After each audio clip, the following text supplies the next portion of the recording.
Hello, everybody on the internet, YouTube. This is Matt Orozco. And this is Lowell Greenblat. Yes, we are back. We are in your face twice this month because we're having a special bonus episode. Macabre Monthly goes to the movies. Uh, we are talking about something that you're probably already tired of hearing about, but we're going to do it anyway, which is Halloween Ends. Lowell, what is your at least? What is your? Are you sick of Halloween Ends headlines yet, or are you still clamoring for more? Believe it or not, I'm actually still clamoring for more because I want to talk about this with Yes. people because I can't believe how much I liked it.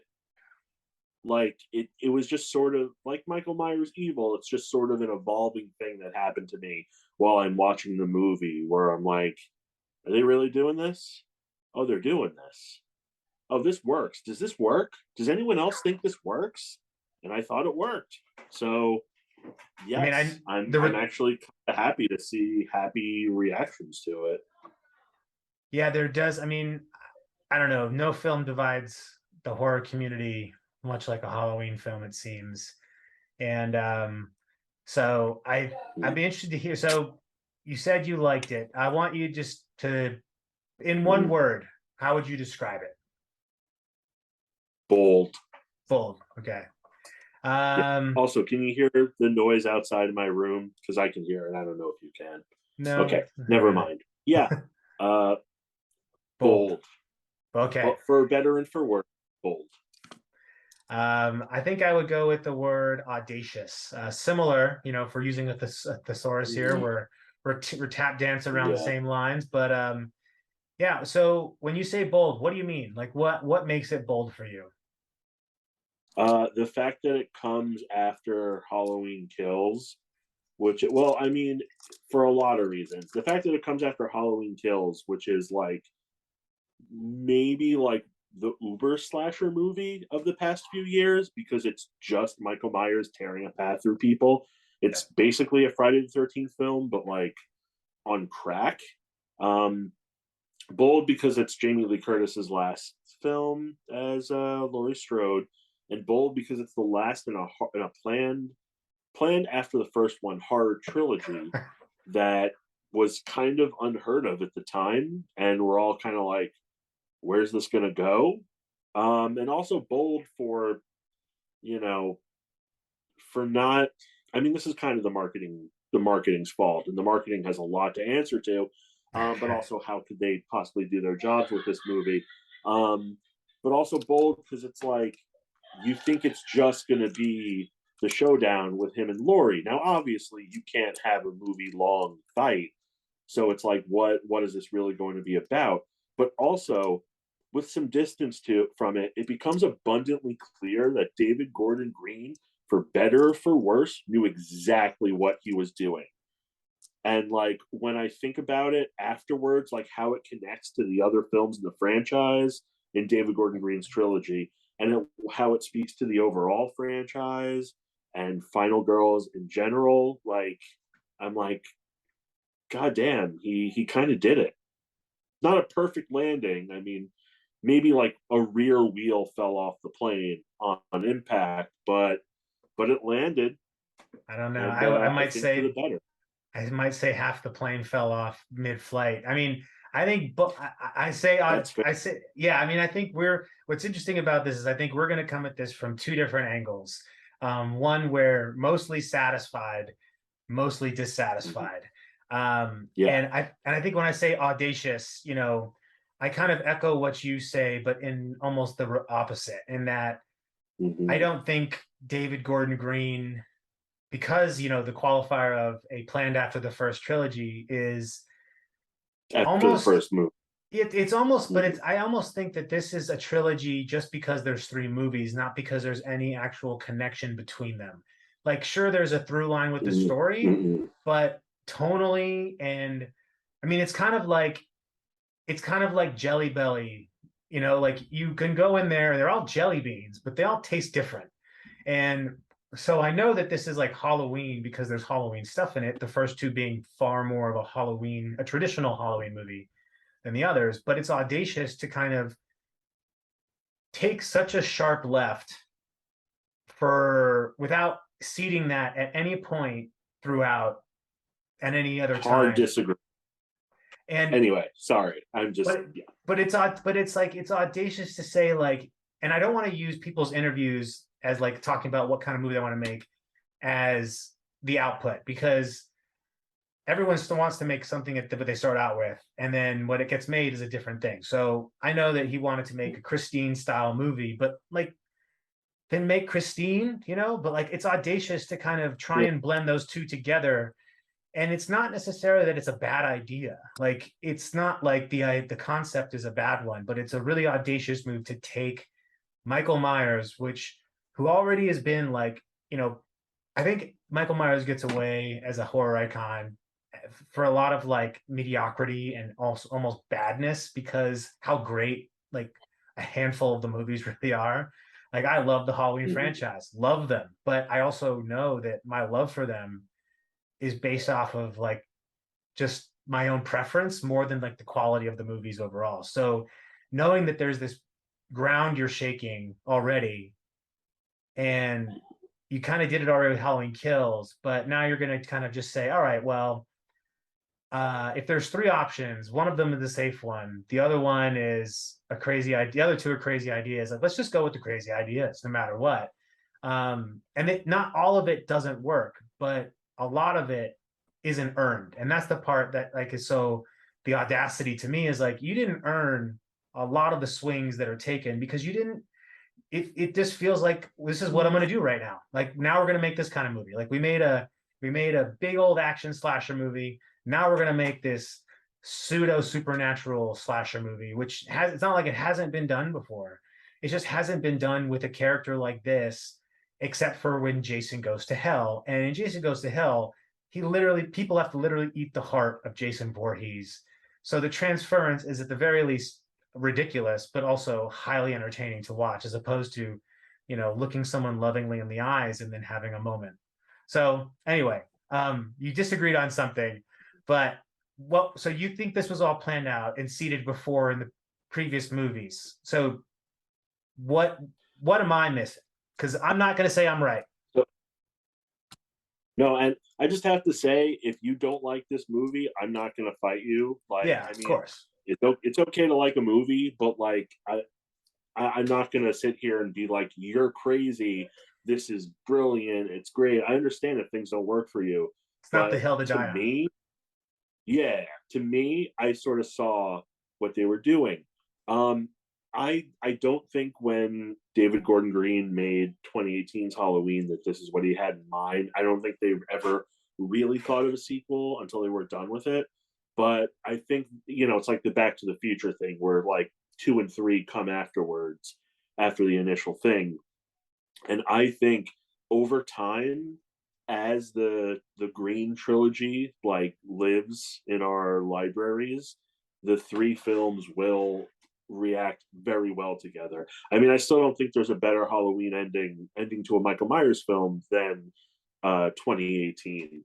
Well, excuse, since the Oh, original. 2018. Yeah, oh, No, yeah, no, 2018. yeah. Oh, yeah, yeah. Okay. No, I mean the original Halloween ending is an all timer, and the 2018 one, and even this one a little bit, but I think the 2018 one even more is a call and response to that.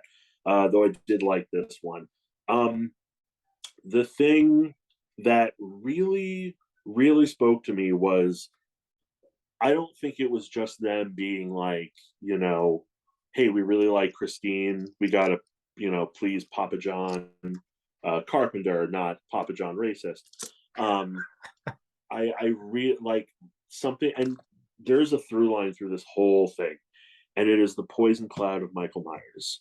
What's the first scene of 2018's Halloween? I'm asking you. Did you freeze? No. No. I'm trying to think. I don't know if it's the podcasters like getting out of the Yeah, the car. podcasters go. They go to Smith's Grove with the mask, Yeah. and he's just standing there like with his back to them, and there's the inmates all around them, and he takes out the mask, and they go ape shit. It's like everyone like starts losing their minds, and that was the start of the through line, which is essentially everyone who comes into contact with Michael Myers is either viciously murdered or haunted for the rest of their lives. And this is consistent with all the David Gordon Green films. Haunted to like different degrees, but it has affected you, right? You know, we have Laurie going into survival mode. We have Hawkins like, you know, dealing with like, you know, that I love that he's the cop in the movie and he's just automatically like, oh shit, Michael's back. Yeah, we have to deal with this. Like, there's no convincing that needs to be done. You know, even the survivors from the first movie, like, you know, Lindsay, Tommy, all of them. It's like these people are specifically haunted. And it like, you know, the mania spreads through the town and Halloween Kills, but that's just kind of generic crowd mania. But the people who encountered him really truly know what it is. And the apotheosis of this is in Halloween Ends with him infecting Corey, the athlete named Corey Cunningham, combination of Corey Feldman and Sean S. Cunningham, who, you know, created a lesser version of Halloween. And yeah, I wanted more Michael. Okay, I did, and I would have loved it if, you know, Corey is just, you know, following him around. You know, like I love when he puts his hand on the glass and he like sort of feels the evil pulsating off of him. I just wish like he just killed his mom and that was it, you know? And like we just see him try to kill Laurie at the end. By the way, we're assuming everyone has seen this already. So Yeah. Oh yeah. spoiled There's um no, yeah. If you haven't seen it by yeah, now, you and aren't going to see it or you don't give a shit. So yeah, and I don't need a Corey body count for me, but I will say I gasped when he is at the junkyard and the radio station. My mind was just like, that is the shape. Like, it's not Michael Myers, but that is absolutely the shape. And then it just clicked for me when I thought about it afterwards. He was always the shape. We call him Michael Myers, but Michael Myers doesn't exist. He's this amorphous evil. Like, there is no Michael Myers. There probably never was or hasn't been since he was a little kid. And that's the point that David Gordon Green is trying to make.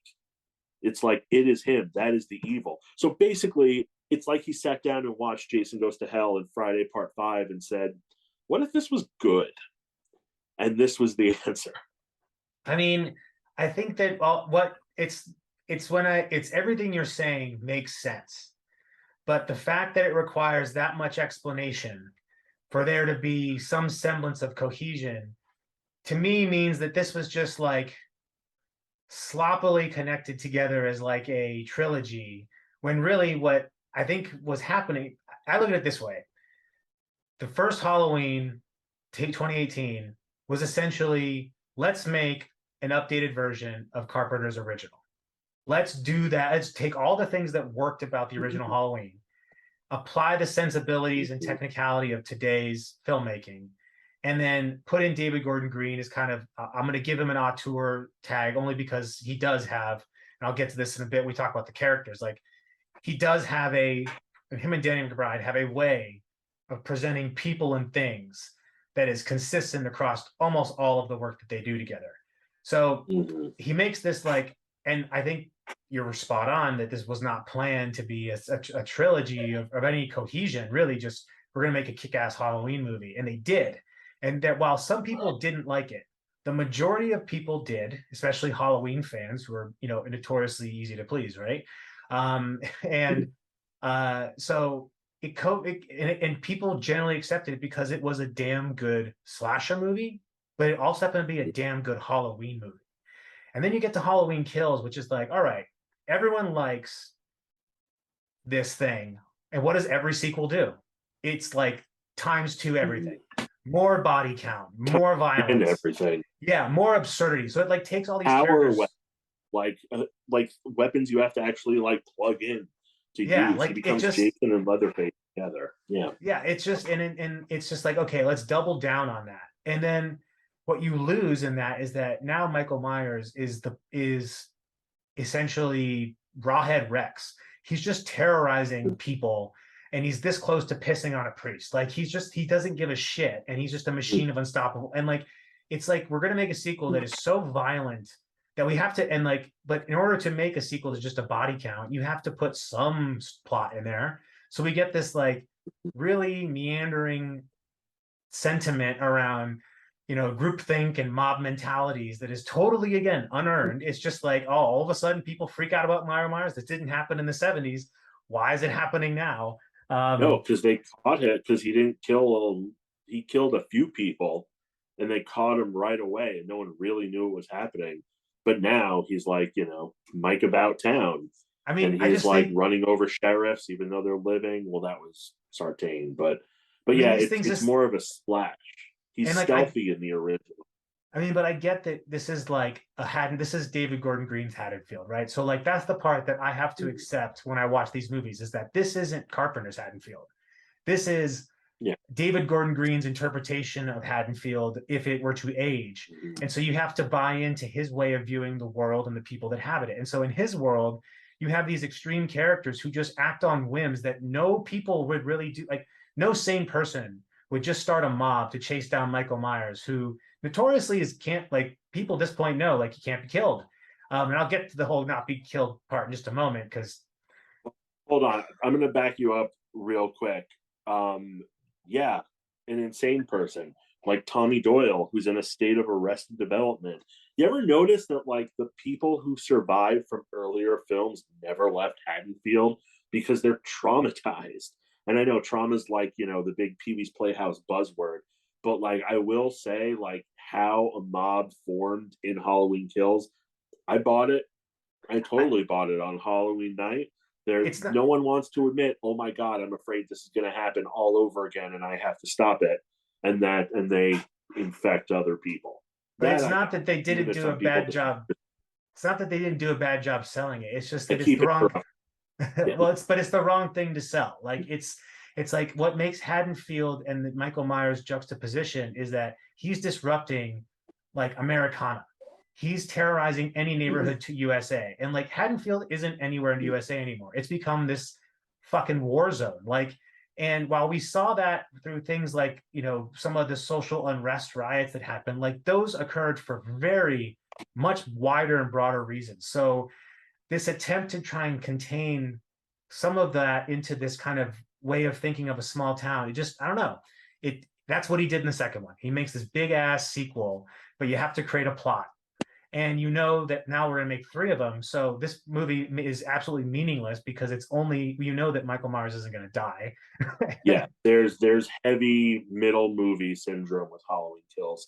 Absolutely. And that's also why it's highly entertaining from like a body count perspective. It's a blast to watch because of how much violence there is, but then you have to deal with the cringe of just how these people exist. So moving forward to Halloween Ends, it's like now we have this Haddonfield, which we're supposed to believe is like LA in Predator 2, which has become like so lawless. No, that's a no. It's just like, and they showed you like every Halloween something happens afterwards. With what, like the year after it's the kid. After that, those people are shot in the car, and the year after that, I don't know if you caught this, but that's Yeah. Oscar's mom. Yeah, I didn't catch it at first. So it's like, yeah, the town is subtly cursed. It's not a war zone. It's not LA, but it's like the stench is hanging around. I And wanted to see more of that though. I really did. but like it's just like, but that's what I mean when I say unearned. And like everything about Ends is so much of it is unearned. The like the way Haddonfield just degenerates into this like cesspool, but it still doesn't look like a cesspool at all.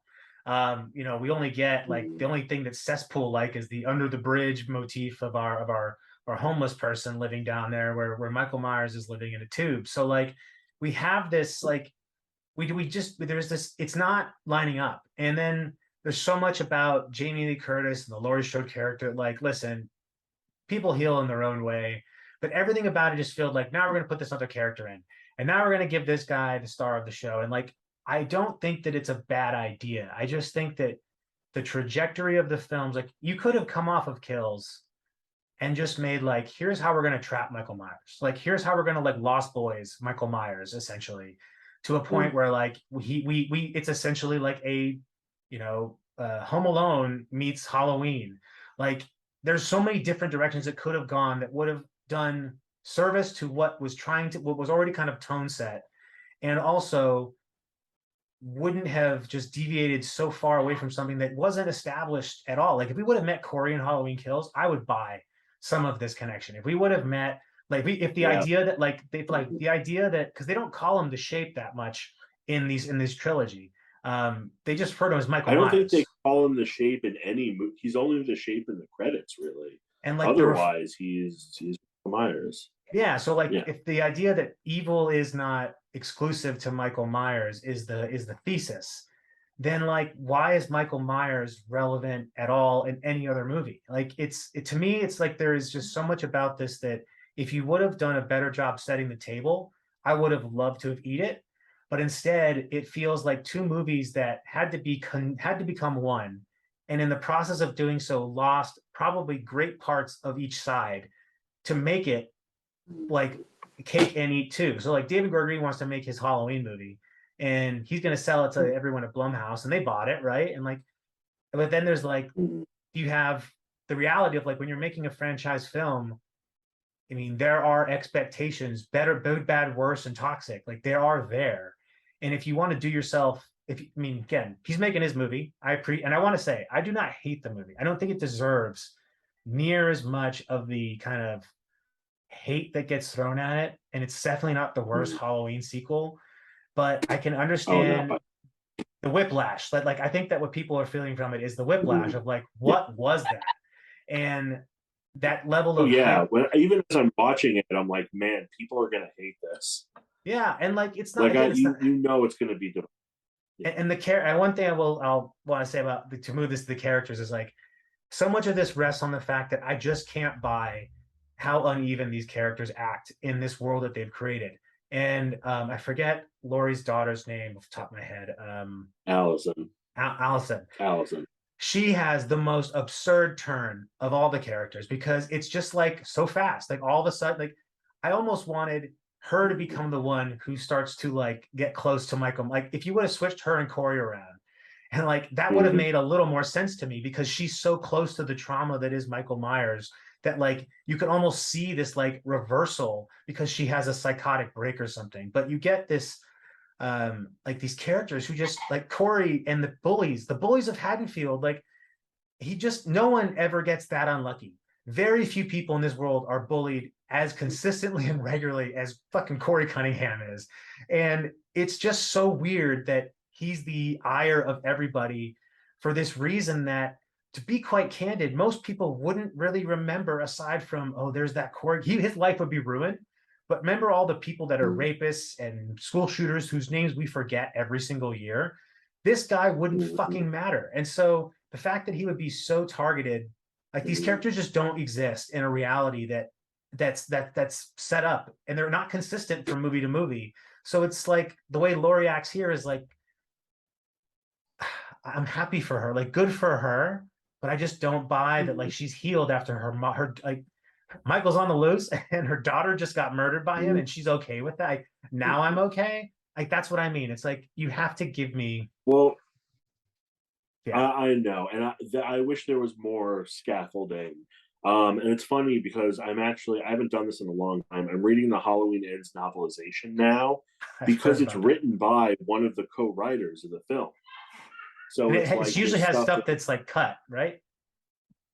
yeah, and I mean we don't know what exactly is cut, but yeah, but it is written by Paul Brad Logan, who's one of the credited screenwriters, and it is interesting, and it kind of answers a lot of what you're talking about. But then you'd have like a 2.5 hour runtime for a Halloween movie, and I I'll watch that, but maybe Joe Schmo won't. But but I will say that the bullies are, and I love that they're band geeks. I just love that. That's totally Danny McBride. But to me, they're like the tip of the spear. Like the whole town hates him. And it's what his crazy mom says. Like nobody got closure with Michael Myers. Absolutely nobody. So then a year later, it's the first Halloween since that happens. And then this happens. Like, yeah, people would lose their fucking minds. I mean, honestly, I feel like this would be a stretch before COVID and January 6th, and now it's like, yeah, it is a little bit more believable. Like you can kind of see how everyone just ranks on this kid, and the with the bullies we're just seeing some of it. But I did want to see a little more of those edges filled in from the town. I will say though, I love Laurie Strode is not cured. She's not fine. But I will say that I absolutely love that she fucks up making the pie. Like she burns the pie because she doesn't know how to do this. She's never been a homemaker. She's never been a real like mother figure. Her daughter was taken away, you know? So it's like she's trying so hard to move on, but she hasn't. She's not, and it's evident, you know. And honestly, when she takes out the gun at the end, I'm like, I know she's not going to kill herself, but I can see in if this was a normal movie, yeah, I could see how that would be the ending. So, That's what the movie but got it great though. does, Like aside from the yeah. ending, like once that happened, I was in. Like I was invested, and I think that that's kind of the part that like here's if I can offer an alternative kind of a revisionist take on like Halloween ends is that we separate the Mhm. Corey Cunningham storyline entirely and make it like some sort of in between featurette that is like 45 minutes is like Mm, Corey, a Halloween story or some shit like that. mm. And Wake Up Ron Burgundy, the Lost Movie.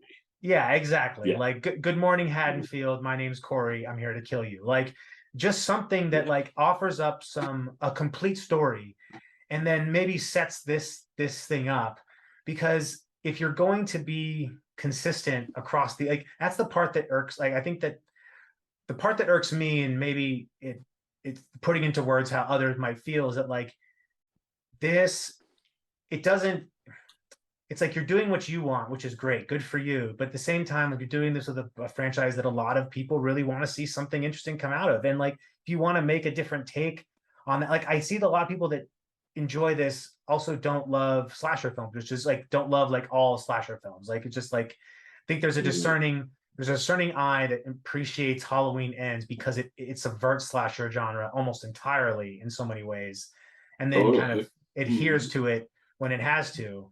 But I just I don't know. It irks that they are so unwanting to consider telling a good story in favor of doing whatever the hell good ideas come up with. And I think separating those out would have done more justice because I mean I'd love to know like if you were to do Halloween Ends differently, like what would you have you thought about like what would you do differently? Would you keep it the same? You know, would you go a totally different direction? The only thing like that I really would change was, as I mentioned before, I wouldn't have Corey kill anyone except his mom, and right before he goes to Laurie's. That's what I would do because I want to see Michael Myers, but also I think it's more interesting. It hits home a little bit more, I think, if he were to facilitate Michael a little bit, like get him out of the hole and then just like watch, you know? Like I don't know, maybe he doesn't have to like break into the doctor's house, but you know, if he's just observing and like sort of drinking it in, you know, or maybe there was some kind of explainer as to like, you know, Michael needs you to bring someone to for him to kill, so he has the strength to get out of like the hole, you know, because they mentioned like killing makes him stronger in kills, which I'm like, okay, that sort of works with that. I don't need to see Corey running around in a scarecrow mask, you know, like let Michael have his kills and then like actually show him kill his mother instead of it just being an after thing. So that's like I feel like that might be a little more dynamic than him just like running around as like, you know, his Robin or Yeah. whatever. You know, does that make sense? In Christine, Christine is killing everybody, you know, and you're still scared of Arnie Cunningham. You know, he's still frightening, but it's not like, it's the Christine show and it's the Michael Myers show. You can still get what you're trying to say across with having Michael kill more people, but at the same time, he kills so many fucking people and kills that I do kind of get the methodology behind, like, all right, let's take it back a little bit. But still, you're killing people in a Halloween film and you're not Michael Myers. Yeah, kind of a big swing. A big swing that may or may not land, but just more Michael. That's my long roundabout way of saying more Michael. I think that, I mean, I definitely think more Michael was needed here. Like, it's what you came to see. And also, if nothing else, like, that's what it makes a good Halloween movie. Like, I can appreciate the swings that are taken here, because I think that there is merit to having to trying to do something different. I've always said this, and about my interpretation of the Halloween sequels in particular, is that I appreciate the ones that do something different. I may not always like them, but I appreciate them for trying to bring something to the fray, whether it's mythology or whether it's style, to change the things up to make it more interesting. And most of the time, it doesn't work, because at the end of the day, these are slasher movies, and the depth is not necessarily a requirement for quality, but it can help. It's kind of like, oh, I love this pizza, but it could get better, but it's still pizza. It's still pretty good. So I think that that's the part that and if I were to do this a little bit differently, I think I would have just focused more on baiting Michael Myers to end him once and for all, and taking in this path of like setup, and like looking at how, and like having this, this divide, if we have this town who's like been galvanized and kills, then clearly they're going to be divided by the end of it. It's like half the people are going to still want to find Michael Myers. Other people are going to be like, no, we need to move on as a society. And now you have these two factions that kind of essentially exist to ultimately combine their efforts. But essentially, they still have a common enemy, which is Michael Myers. And all of it is leading up to kind of this ultimate fun house that Michael Myers goes through, that is a mixture of him killing people and him getting fucked up along the way. And at the end of it all, there's no kumbaya on the meat grinder, although I do like the idea that the meat grinder, it's a very clever way of disseminating of him. But for me, although I will say, you said earlier, this is the most satisfying ending. I think the H2O ending is the most satisfying way that he's been dispatched. If he didn't come back after Resurrection, that would have been the best. Resurrection doesn't exist to me. That's as far, because I've said this before, it's a choose your own adventure series. Mine is the original, and then you can stop. The original, 2, and H2O, or the original 2 and 4. And how does 4 end? This was planned. Like this, you can't say they're just pulling it out of their butts, because this was all like, this has been a possibility for like 35 something years. At least you're not getting Corey with a psychic connection to him, like in 5. I mean, that's essentially what happens, though. But there is that like moment where they lock eyes, and like he transfers his I mean, because I just don't get that Michael Myers is an empath or something like that, that he's just like able not to an empath, but once again, the evil is a curse. This could have been called Halloween: The Curse of Michael Myers. Honestly, like, if it would have been taken by Halloween, 6, instead of Halloween Kills and Halloween Ends, you could call this series The Return of Michael Myers, The Revenge of Michael Myers, and The Curse of Michael Myers. Like, that's perfect subtitles for all of them, honestly. But yeah, it's there. But the fact that they didn't think of that, because you are right. Like, that is a very apt way of summarizing the trajectory of these movies. And it would have been extremely fitting to at least set the tone of what the ends is going to be about. Because I think that you mentioned it before, the marketing really has a lot to answer for. Because while you hype up the ending, that's not the movie that they made. But the movie that they made is much broader than that. And it's, again, like people are, unfortunately, we are a product of our expectations. And when those are set in such a very just concrete way, it's kind of hard not to walk away disappointed. Now, you said you think this will age well. I don't think it'll age poorly because I think that the vitriol that's lobbed on it right now is largely because of the. I just think Immediate that, expect yeah, immediate whiplash.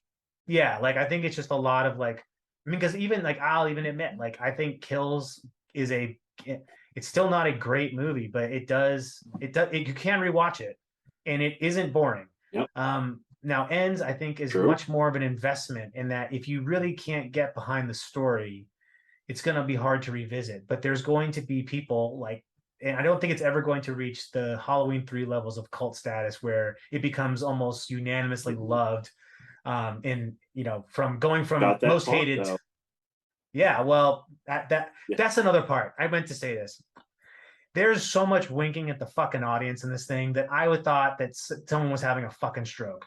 There is and it's so unnecessary winking. Like so much of it is like fan service bullshit that like is almost more antagonizing than it is like clever. And that's A what little distracting. Like there's a lot of the it. knitting needle, we haven't seen her do any knitting, have we? In any of these movies? Like, come on. Yeah. I mean, and even the Halloween 3 font, like where the fuck do you think that like it to me it's like it's so much winking at us that like look at it, we're gonna be cool and different. You're gonna hate us, but then you're gonna love us. Like, no, we're not. Like this movie will it's not the thing is it's a really well made movie that just happens to be a very poorly conceived of idea. Like it's not well realized. But it's very well made. So if you go back and rewatch it, you're not going to be bored with it because it still clocks in under 2 hours. What you will be is you're like, ugh, this is kind of exhausting for this arc of Corey. And then when it gets good at the midway point, Mm-hmm. then you're like, okay, now I'm into this again. And then it gets really good at the end where you're like, okay, now I'm here what I wanted. And like, you're not going to hate it, but it's going to be uneven because of just Mm-hmm. how strange it is. And the opening, like, love it, but not for this movie. In a totally different Yeah. movie, fantastic opening. Fantastic opening. But and also Mm-hmm. just why are you so unless he's claustrophobic, why are you so aggressively trying to get out of there? Just fucking wait, bro. Like I've babysat before. Just fucking wait. Like, I don't know. I'm Yeah. just ripping it apart, but No, it is rippable. It is true. But I mean, I was just surprised how much it affected me as it was going forward. Because really, in that first third, I'm like, is this really going to be the Corey show?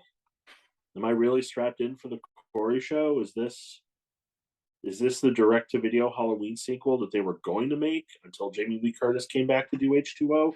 Which is true. They were going to have a direct to video Halloween with like another killer and Michael Myers but honestly, I was fine with the procession.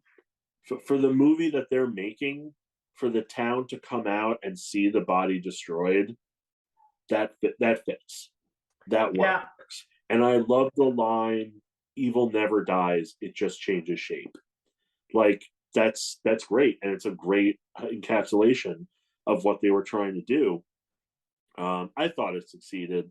I know some people didn't, but for me, it's like that's what it is.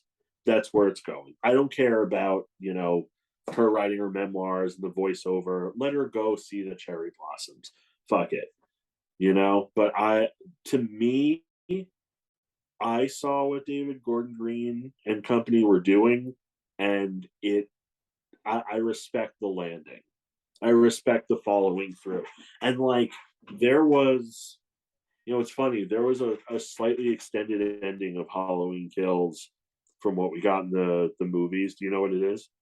I haven't Yeah, seen it and yet. it's like, yeah, it's just her, like she picks up the phone, she picks up Karen's phone, she hears Michael breathing, realizes that he killed her daughter, and then she takes the knife and like goes out of the hospital. And they're like, no, we don't need that for where we're going. And I kind of get that.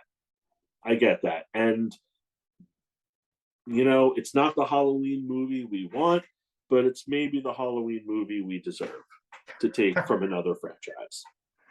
Well, I also I think wanted better kills, but yeah. I mean, especially after Halloween Kills, you kind of expect that they're at least going to maintain so again, consistency, right? It's about consistency, and this series is anything but consistent, for better and for worse. And Mm-hmm. I think what also helps, and this is how I think, I don't think you're totally. I think there's merit to the statement that this will grow fonder in people's minds over time, and only because hearing how other people, like your explanations of it, other people's explanations of it, and how they're receiving it, particularly those people that enjoyed it, gives others who maybe haven't made up such an extreme reaction the chance to go back and look at it with that opinion or that viewpoint in mind. And sometimes, someone telling you that the sailboat's there, or that it's a schooner, is a little bit easier than trying to wait for it Mm-hmm. yourself. So I think that there Mm-hmm. is some merit to that. Maybe they're doing things that are, you're not, you all aren't ready for this kind of shit. Maybe this is a little too soon. But I also still think that if you don't buy into the theories that, people, the metaphorical kind of analogies and allegory, or the allegories that are kind of being attached to this, then you're never going to buy into it. That's probably not going to change. Someone's reading of it is not going to change your mind. But if you don't, again, if you're willing to take more from it out of it. Now, as far as where you place this in your overall ranking of the franchise, instead of kind of doing a full ranking, would you put it in the top, the middle, or the bottom? Not the bottom. I mean, it's still so soon, and it's like on a craft level, I do have to put it near the top. Um, but it's weird because it's like Rob Zombie is also a craftsman, so like by that logic, his film should be near the top for me. But to me, honestly, they don't even make the list because I don't consider them Halloween movies. They're objectively better than Halloween, some of the worst Halloween movies, but they're not Halloween movies. This to me felt like a Halloween movie.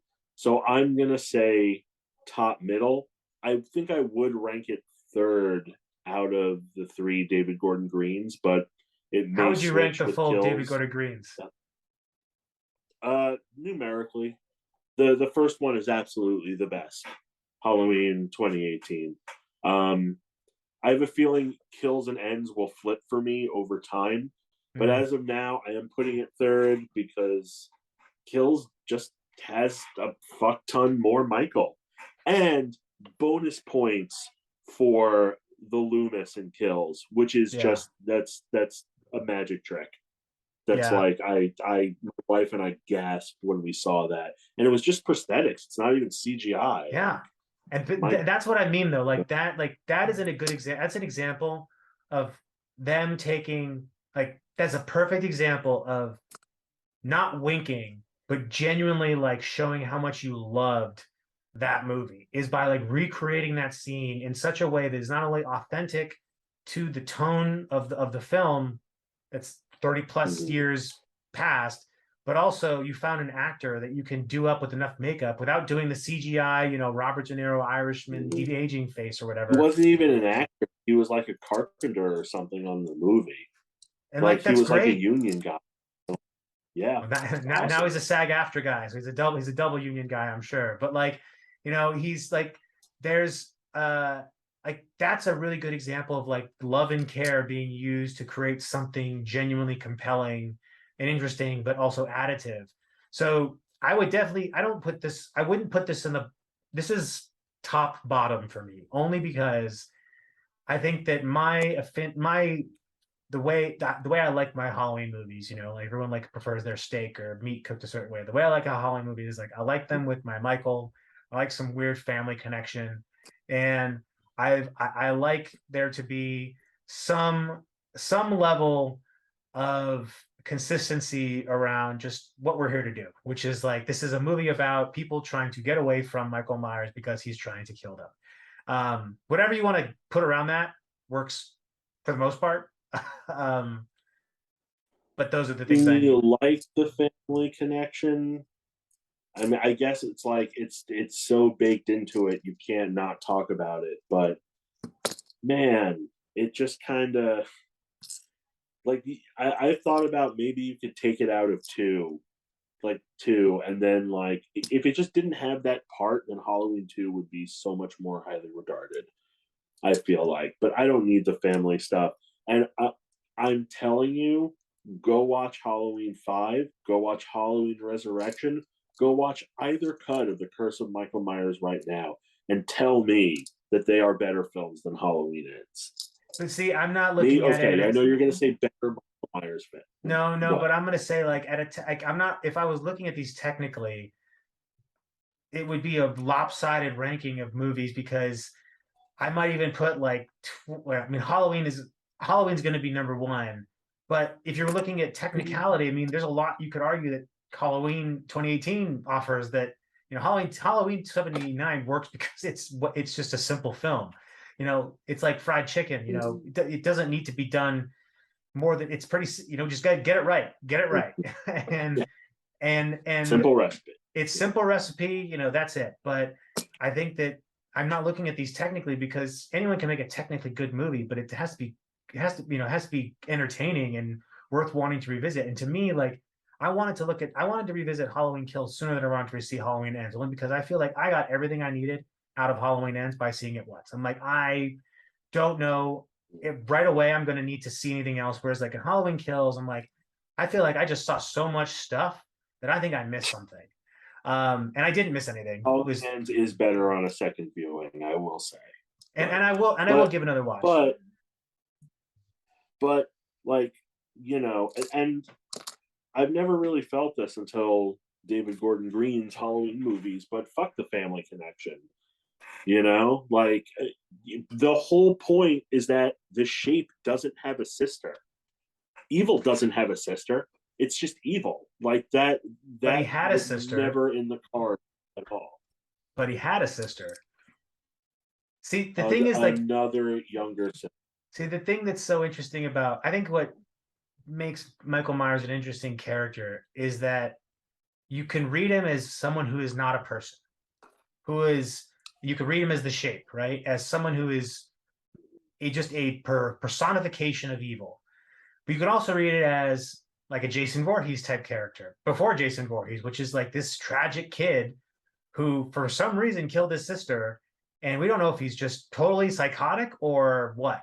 And like, while I don't love Rob Zombie's first Halloween movie, he tried to give some context around how someone who starts out as a average kid could become Michael Myers through the lens of living in Rob Zombie's America or Haddonfield. So you could a lot of people become Michael Myers that live in Rob Zombie's Haddonfield. So like, but you can read the characters those different ways, which makes it like, again, like the family connection makes sense if you read it as Michael Myers as a person. If you read it as not, then it's like, yeah, this is bullshit. Why would you ever? So I think that that's kind of unlike the Friday 13th series, where like if you don't like one of them, you probably don't like many of them because they're all very similar, save for a couple that are lesser or greater or just different. But more or less, most of those movies are telling the same story with a new can of paint. So I think it's what makes Halloween interesting is that the storyline is something so simple becomes so complex and absurd, and you can find things that you love and hate about it equally. I would also agree with you on the ranking of kind of numerically. Like I think that right now Halloween Ends still sits at last, and I don't think that'll change only because of what I like in a Halloween movie. But I also think that like Halloween Kills is just kind of like watching Crank, like a Jason Statham movie. It's like this is just high octane murder with a plot that's at least better than Terrifier 2. Like I'll give it that. It's at least better than Terrifier 2. And I will say that Rob Zombie, to his credit, makes the sibling angle work. He does. Like for something that's never supposed to be, like that is the core of his movies, and it is one of the best parts. And good on him for making it work. Yeah, and people should check out his Halloween 2 like I did, and probably I think a lot of people might owe him an apology, but time will tell. I was also thought it was interesting. He mentioned something to the effect of like his work on the Halloween movies burned him out so much on Halloween that he just is kind of apathetic to everything that's going on, which I could totally see between fans, studios, all of that. So last topic here is like, do you think there's going to be another Halloween movie? And if so, when are we going to get it? Of course, there's going to be another one, but I think this is the end of the Green trilogy. It's going to be another reboot or prequel or something down the line. But this continuity where Laurie Strode has been waiting 40 years for this, that's done. And it should be done. And I feel like the timeline has taken enough divergences that we're aware of that and we're okay with it. Honestly, I would just love it if we got rid of Michael Myers and did the anthology angle that was supposed to happen after Halloween 3. And I feel like part of the movie's reason for being was to show the studios that you can do that. Um, Do you think they maybe succeeded they're in doing that though? I don't fully. I still want my Michael Myers, which contradicts what I just said a few seconds ago, but like just, Silver Shamrock makes a lot of masks. That's all I'm saying. You Well, don't have to make the same mask, but like, it's I would be happy if we saw films that were Halloween colon and something totally unrelated to Michael Myers. I would be fine with that. I mean, I kind of fear that we might predict yet again the future because in our Hellraiser episode before Halloween Ends came out, jokingly, we talked about what if the mask is evil and that's what makes you Michael Myers. Well, kind of weren't that wrong in our, shameless spitballing. And so what might work and cake eat. I mean, the thing about Halloween fans is amazing, and I say this with just as much hypocrisy as you and anybody else would, is that we want Michael, but we also want them to move away from Michael. What's the best way to do that? Make the mask haunted so somebody else can wear it.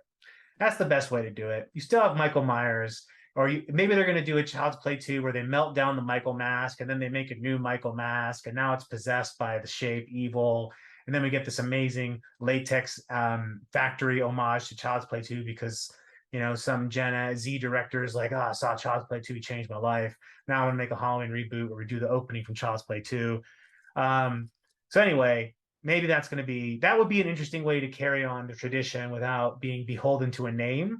But you will certainly get the same fatigue you get with Michael Myers, which is it's still just a guy in a mask killing people, killing folks. Halloween 3 recently celebrating and we are recording this, by the way, on the 44th anniversary of 44th anniversary of the original the original Halloween. Halloween. Coincidentally, I mean, no surprise they've all been released kind of in October's close to Halloween. So I think Halloween 3 was just a couple days ago. But I would love to see an anthology Halloween. The And not problem is the brand would be tarnished. character doesn't take a vacation. But sorry, I was well, I was making a joke about the shitty tagline of the Dimension films. Anyway, sorry. but as far as the anthology angle goes, I'd love to see it, but it's such a risky territory because, as you and I both know, anthology films are as lopsided as the Halloween series when it comes to their output. Mm-hmm. And the only reason Halloween 3 works at all is because it happened to be a good movie first, and not a Halloween movie at all. But the fact that it is called a Halloween movie kind of puts it in this. And I don't buy anyone that says this is going to be like Halloween 3 as far as its impact, because it's Halloween 3 has nothing to do with Michael Myers at No. all. So, Yeah. well, when do you think we're going to get when do you think we're going to get this? Like, when's the reboot going to happen? Is it 5 years, 10 years? How much time needs to pass before the studios get antsy? Honestly, don't know. Maybe 5 years is a good guess. Like maybe they want to get some distance between this. Look, I'll watch another Michael Myers movie. I'll keep watching Michael Myers movies, but get away from this continuity is all. Just like leave it here. Like you already ruined you didn't ruin H2O because Halloween Resurrection doesn't exist. But that's the Halloween tradition, is like releasing a movie that undoes some great things about the previous one. So just, give Ends a head start. Give David Gordon Green a head start, please. And have you read Taking Shape or Taking Shape 2, by the way? No. The books, you have to get them. They're fascinating. They're books about the making of the Halloween franchise, or rather specifically, book 1 is about the making of the franchise and it goes film by film. Book 2 is all the unmade sequels, going back from like the original Halloween 4 There's like 3 Halloween 6s, reboots they tried, sequels to Resurrection. Like it's it's madness, the absolute crap that we could have gotten before. Like Buster Rhymes was taking meetings with them after Halloween Resurrection because they thought he was going to be the breakout character. They were going to continue with Buster Rhymes. That happened in earnest. I mean, if there is a character that So could have continued aside from Michael Myers, it was Buster Rhymes. So it's logical. yeah, but just it's things could always be worse. But I'm gonna say 5 years, maybe a full reboot. I don't know. We'll see. We'll see what Scream says about the horror genre by the time they come out with a new Halloween. Yeah, I We'll wonder if see. they're going to script. Well, I wonder if it's even time to script pivot to adjust for the wild swings that the horror genre wants to take, so they can be metafied in Scream in Six Cream. Um, but Lowell, I'm glad we were able to catch up on Halloween Ends. You know, hopefully we put the nail in the coffin of Michael Myers and his meat grind and all of his little puddle of meat he's in now. And I hope Mhm. we wait 10 years until we see another Halloween movie. I genuinely don't really need to see another Halloween movie. I haven't missed not seeing a Friday 13th movie. I'll tell you that much. I haven't missed it. Yeah, they're all right there on your shelf. Yeah. So Fine. I let's have Miss Nightmare on Elm Street, but that's another episode. But yeah, yeah, I mean it's almost like Family Guy. When you take it off and you bring it back, it's never the same. Well, Um, for those, we'll get this up before Halloween, so we wish a happy Halloween to everybody from ourselves and the Macabre Daily staff. And as always, be good, stay clean and watch horror movies. Adios. later.